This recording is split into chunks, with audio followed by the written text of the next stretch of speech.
स्वागत है आप सभी का देवनागरी शिक्षालय चैनल पर। मैं सावी एक बार फिर से उपस्थित हूँ आप सभी के समक्ष एक नए वीडियो के साथ। आशा है आपको मेरा यह प्रयास अच्छा लगेगा।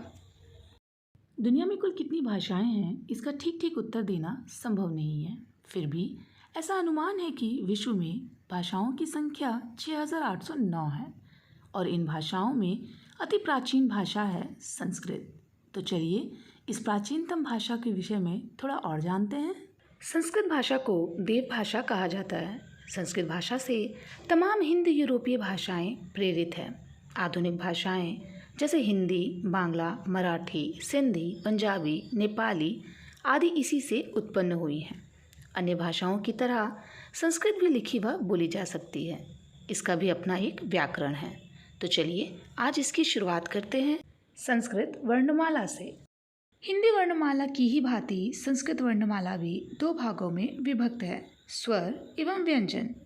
जिन वर्णों का उच्चारण स्व अर्थात अपने से होता है, यानी कि जिन वर्णों के उच्चारण में किसी अन्य वर्ण की सहायता नहीं लेनी पड़ती, वे स्वर कहलाते हैं।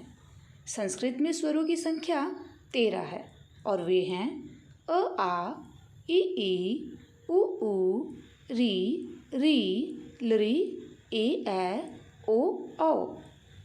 इसे सीखना आपके लिए बिल्कुल भी कठिन ना होगा, क्योंकि हिंदी में तो आपने स्वर पढ़े ही हैं। हाँ, हिंदी के स्वरों की संख्या 11 है और संस्कृत में इसकी संख्या 13 है। केवल 2 स्वर अतिरिक्त हैं, जो कि हैं री और लरी। अब जानते हैं इसके भेदों के विषय में। स्वरों के कुल 3 भेद हैं, ह्रस्व, दीर्घ, प्लुत। अर्थात स्वरों को 3 भागों में बांटा गया है, ह्रस्व स्वर, दीर्घ स्वर एवं प्लुत में। ह्रस्व स्वर जैसा कि इसके नाम से ही प्रतीत होता है, ह्रस्व अर्थात लघु, छोटा, कम।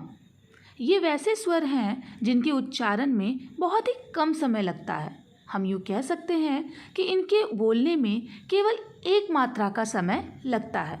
इनकी संख्या 5 है, अ, ई, उ, री तथा लुरी ह्रस्व स्वर कहलाते हैं। अब बात करते हैं दीर्घ स्वर की। जैसा कि इसके नाम से ही पता चल रहा है, दीर्घ अर्थात बड़ा। ये ह्रस्व स्वर से थोड़े बड़े होते हैं, अर्थात इनके उच्चारण में ह्रस्व स्वर की तुलना में दुगना समय लगता है। हम यूँ कह सकते हैं कि इनके उच्चारण में 2 मात्राओं का समय लगता है। इनकी संख्या 8 है। आ, ई, उ, री, ए, ओ तथा औ दीर्घ स्वर कहलाते हैं। अब आप ये सोचेंगे कि स्वरों की संख्या तो केवल 13 है, जिनमें से 5 ह्रस्व है और 8 दीर्घ। तो फिर प्लुत में कौन से स्वर हैं? चलिए जानते हैं। इसका उत्तर है प्लुत में कोई भी ध्वनि नहीं होती या फिर सभी ध्वनियाँ होती हैं। प्लुत वे ध्वनियाँ हैं जिनके उच्चारण में 3 मात्राओं का समय लगता है, अर्थात ये वैसी ध्वनियाँ हैं जब इसका प्रयोग किसी को पुकारने के लिए किया जाए। यदि मैं अ को 3 बार उच्चारित करूं तो भी ये प्लुत ध्वनि में बदल जाएगी, या फिर ए को मैं 3 बार उच्चारण करूं तो भी वे प्लुत ध्वनि में परिवर्तित हो जाएगी। इसे दर्शाने के लिए अंक 3 का चिन्ह लिखा जाता है, अर्थात यदि मुझे किसी स्वर को 3 दफ़ा उच्चारित करना है तो मैं उस स्वर के आगे अंक 3 का चिन्ह लिख दूंगी, जिससे ये पता चलेगा कि वहाँ प्लुत ध्वनि का उच्चारण हुआ है।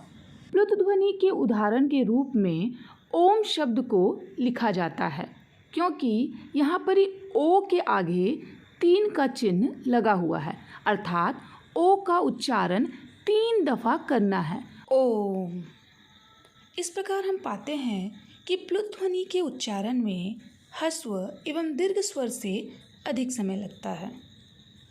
इसी के साथ संस्कृत वर्णमाला का स्वर भाग संपन्न हुआ।